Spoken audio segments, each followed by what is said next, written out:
여러분 안녕하십니까? KBS 아메리칸 뉴스입니다. 연방의사당 난입 폭력 사태가 발생한 지 사흘이 지났지만 그 후폭풍은 사그라들지 않고 있습니다. 이런 가운데 의회를 지키던 경찰까지 숨지면서 사망자 수도 5명으로 늘어났는데요. 트럼프 대통령이 정권을 이양하겠다며 사실상 승복했지만 정치권은 여야 할 것 없이 트럼프에게 책임을 물어야 한다는 강경론이 거세게 일고 있습니다. 이채은 기자가 보도합니다. 시위대의 의회 난입을 진압하는 과정에서 부상을 당한 경찰관이 결국 사망했습니다. 의회 경비대 수석 브라이언 시크닉 경관은 당시 시위대에게 소화기로 머리를 2차례 가격당했고 병원 치료를 받던 중 결국 숨졌습니다.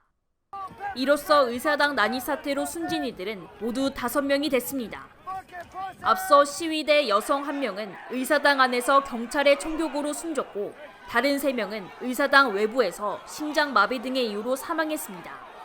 이에 더해 공권력을 상징하는 경찰관까지 순직하며 트럼프 대통령에게 책임을 물어야 한다는 강경론은 더욱 거세지고 있습니다. 정치권은 여야 할 것 없이 트럼프 대통령에게 탄핵 압박을 가하고 있습니다.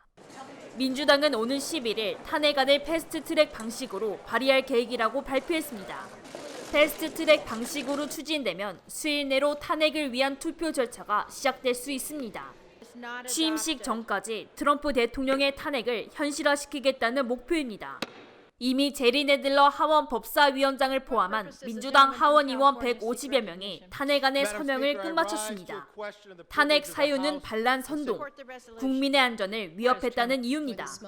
공화당에선 리사 머코스키 상원의원이 공화당 상원의원 최초로 트럼프 대통령에게 사임을 촉구했습니다. 설상 가상으로 트럼프 대통령의 트위터 계정도 영구 정지됐습니다. 해당 페이지에는 계정이 정지됐고 트위터는 운영 원칙을 위반한 계정을 정지시킨다는 안내문만 보입니다. 트럼프 대통령의 프로필 사진과 문구, 그동안 쏟아냈던 트윗들은 보이지 않습니다. 의사당 난입 사태 이후 트럼프 대통령의 계정이 일시 정지됐는데 추가적인 선동 위험성을 고려해 계정을 영구 정지시킨 겁니다. 본격적으로 트럼프 대통령을 향한 탄핵안이 표면 위로 떠오르며 여야 할 것 없이 트럼프 대통령을 압박하고 있습니다. 이에 더해 트럼프 대통령의 트위터 계정까지 영구 정지되며 트럼프 대통령의 정치적 입지는 더욱 좁아지고 있습니다. KBS 뉴스 이채은입니다. 트럼프 대통령의 직무를 정지시키는 수정헌법 25조 발동, 여기에 탄핵까지 거론되고 있는 배경에는 4년 뒤 재출마를 검토하는 트럼프 대통령의 정치적 생명을 끊어야 한다는 의도가 깔려 있습니다. 김경을 기자가 보도합니다. 당장 끌어내려라. 임기가 2주도 남지 않은 트럼프 대통령의 직무 박탈을 위한 수정헌법 25조 발동과 탄핵론이 거세지고 있습니다. 수정헌법 25조가 발동되면 트럼프 대통령이 퇴임하는 오는 20일까지 펜스 부통령이 대통령직을 승계합니다. 존 케리 전 백악관 비서실장과 허버트 맥메스터 전 백악관 국가안보보좌관은 이번 트럼프 대통령 지지자들의 의회 점거 주요 원인은 트럼프 대통령의 선동으로 보고 대통령 해임을 공개적으로 주장했습니다. 낸시 펠로시 연방 하원의장과 척 슈머 민주당 상원 원내대표도 펜스 부통령에게 수정헌법 25조의 즉각 발동을 압박하고 있습니다. 여기에 일부 공화당 인사들도 가세했습니다. 그러나 마이크 펜스 부통령은 반대 입장입니다. 민주당은 펜스 부통령이 거부할 경우 트럼프 대통령 탄핵을 추진한다고 밝힌 바 있습니다. 이는 2024년 트럼프 대통령의 대선 출마를 사전에 차단하겠다는 의도로 분석되고 있습니다. 트럼프 대통령의 지지율은 아직도 공화당에서 독보적이기 때문입니다. 지난달 트럼프 대통령 지지율은 39%였지만 공화당 유권자만 보면 87%의 지지를 받고 있습니다. 공화당 내 트럼프 대통령의 지지율이 월등하기 때문에 민주당 주도의 탄핵이 성사되면 트럼프 대통령은 2024년 대선에 출마할 수 없게 될 수 있습니다.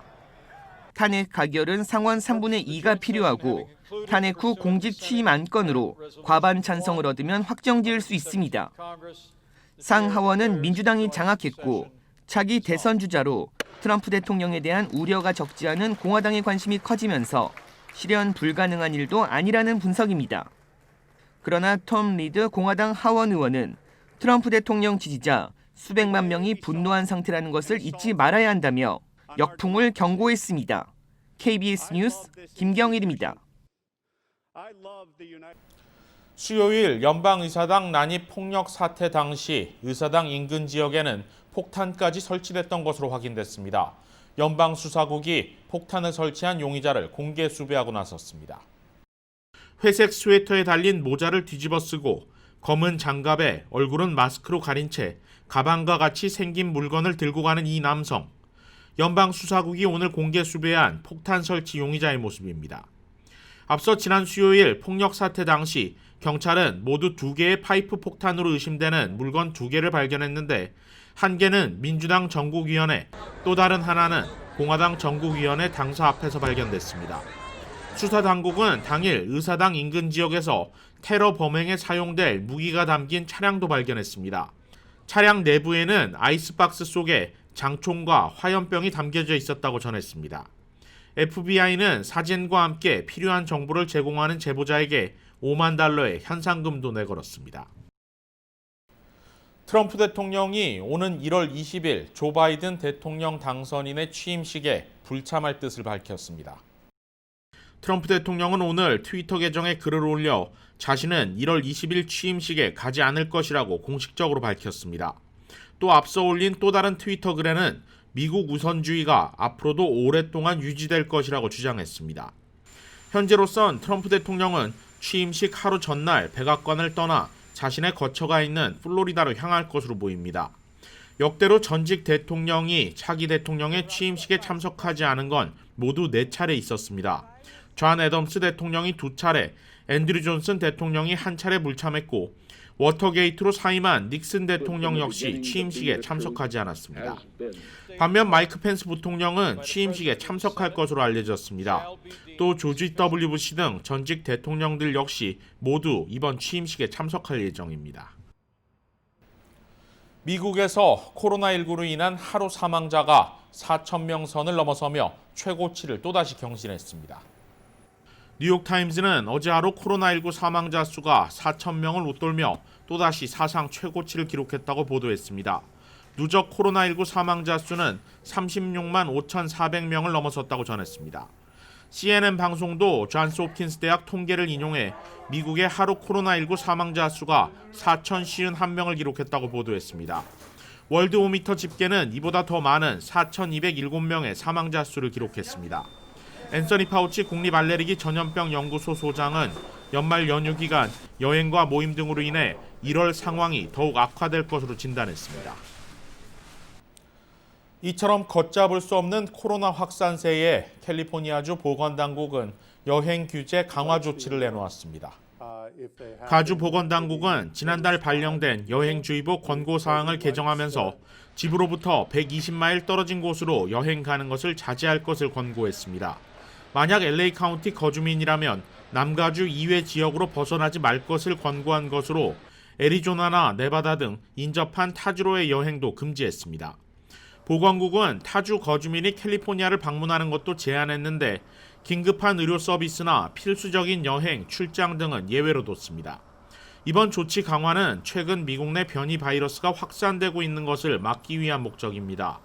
보건국은 다만 캘리포니아로 들어오거나 돌아오는 모든 사람들의 자가 격리 기간은 14일에서 10일로 완화했습니다. 뉴욕 시내 코로나19 양성 확진율이 새해 들어 9%를 돌파했습니다. 지난 7일간 평균 확진율은 9.21%를 기록했는데요. 뉴욕시 당국은 이런 추세가 3차 대확산이 시작된 증거로 보고 있습니다. 제휴사 뉴욕 KBTV의 보도입니다. 빌드블라지 시장은 어제 273명의 입원 환자가 늘어났으며 하루 3,870명의 신규 확진자가 발생했다고 발표하면서 이는 여전히 높은 수치라고 밝혔습니다. 뉴욕시의 백신 대상 자격을 가진 시민은 현재 계속 늘어나고 있으며 이에 따라 뉴욕시는 5개 구에 12곳의 코로나19 백신 접종 장소를 더 늘릴 예정이라고 드블라지 시장은 밝혔습니다. 최초의 대형 백신 접종 장소 2곳은 일요일 10일부터 브롱스의 베스게이트와 브루클린의 브루클린 미군 터미널에서 개장합니다. 신설하는 백신 접종 장소들과 백신 지휘 분부는 지금은 가장 위험도가 높은 뉴욕 시민들에게 되도록 가장 많이 백신을 주사할 수 있도록 인프라와 내부 설비를 갖추고 있는 중이라고 시장은 설명했습니다. 한편 더메시의 뉴욕시 경찰청장이 코로나 바이러스 양성 반응을 보인 것으로 알려졌습니다. 쉐이 청장의 상태는 양호한 것으로 전해졌으며 임원 중 다른 사람이 최근 경찰청장과 접촉했는지는 알려지지 않았습니다. 뉴욕시의 코로나19 사망자는 현재 25,362명에 이르렀고 총 확진자 수는 45만 4,133명이 되었다고 시 당국은 밝혔습니다. 미국은 어제 하루 동안 사망자가 4,085명에 달해 처음으로 4,000명을 넘었습니다. 어제 전 세계 사망자는 14,769명이며 미국의 4,085명은 그중 27.6%를 차지하고 있습니다.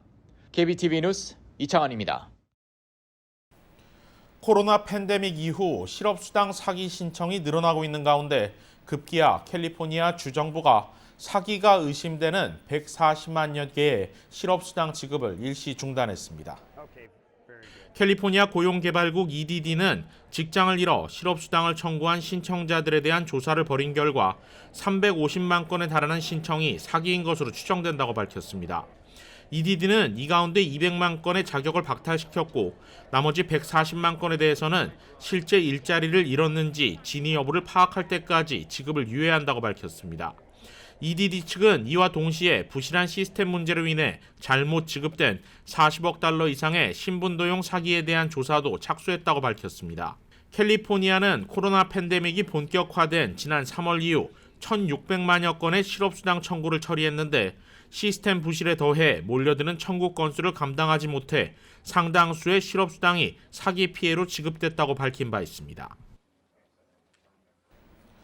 LA 한인가정상담소가 카운티 아동보호국과 손잡고 아동학대 예방 긴급 기자 간담회를 개최합니다.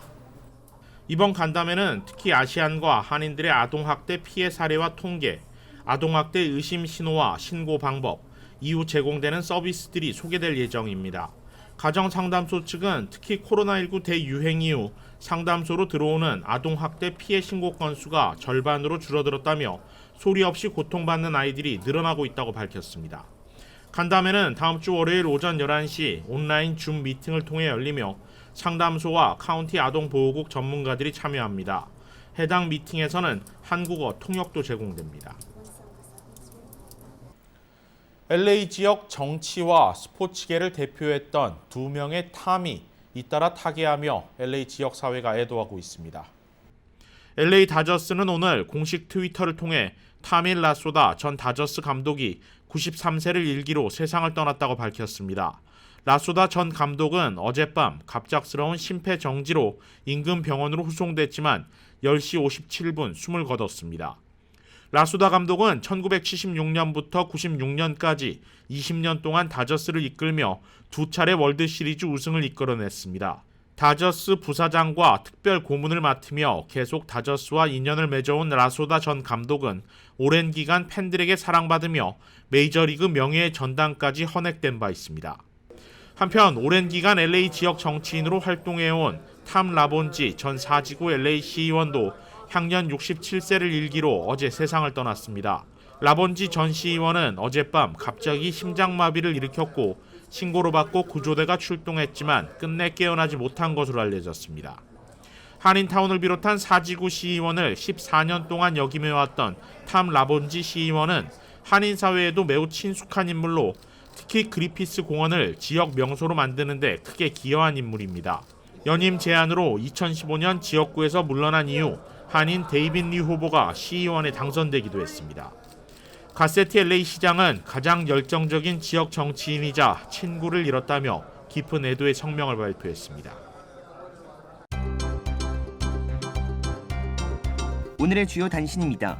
오늘 새벽 2시 LA 한인타운 베버리 블루버드와 놀만디 애비뉴에서 뺑소니 사건이 발생해 20대 남성이 숨졌습니다. 숨진 남성은 올해 25살에 조나단 에두아르도 고멜치로 LA 경찰국은 사건을 목격했다면 877-527-3247로 제보해 줄 것을 당부했습니다. 캘리포니아주가 코로나19 백신 접종 대상 범위를 확대합니다. 기존 의사와 간호사 등에서 치과, 클리닉 등 의료 종사자 범위를 확대 포함시켰습니다. 교육과 아동보호, 음식, 농업 분야 종사자들도 다음 접종 대상자로 규정했습니다. 오늘부터 항공편으로 한국에 입국하는 모든 외국인들은 코로나19 유전자 증폭검사, PCR 음성 확인서를 의무적으로 제출해야 합니다. 영국과 남아공, 브라질 등을 중심으로 빠르게 확산되는 코로나19 변이 바이러스를 막기 위한 것입니다. 음성 확인서는 현지 출발일 기준 72시간 이내 발급받은 것만 인정됩니다. 고용시장이 8개월 만에 성장을 멈추고 위축했습니다. 노동부는 지난달 비농업 고용은 14만 명이 줄어 지난해 4월 이후 처음으로 감소했고 실업률은 6.7%를 나타내며 팬데믹 이전의 2배 수준에서 벗어나지 못하고 있다고 밝혔습니다. 한국 법원이 일본군 위안부 피해자들에 대한 일본 정부의 배상 책임을 처음으로 인정했습니다. 위안부 피해자 12명의 손해배상 청구 소송에서 일본국은 12명에게 1인당 1억 원씩을 배상하라고 판결했습니다. 이에 외신들은 중대한 판결, 획기적 결정이라며 한국발 기사를 상세히 보도하고 상징적이라는 진단을 내놨습니다. KBS 아메리칸 뉴스 마칩니다. 고맙습니다.